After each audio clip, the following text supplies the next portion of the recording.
Pedro.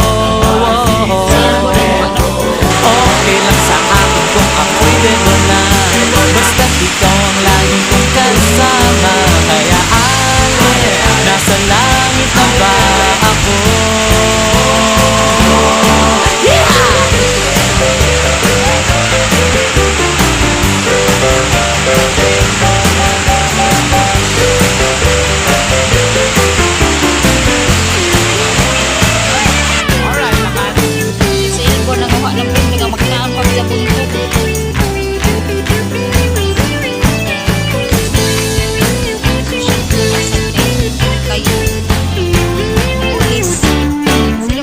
Paglabas ko, niyaya ko na siyang pakasal.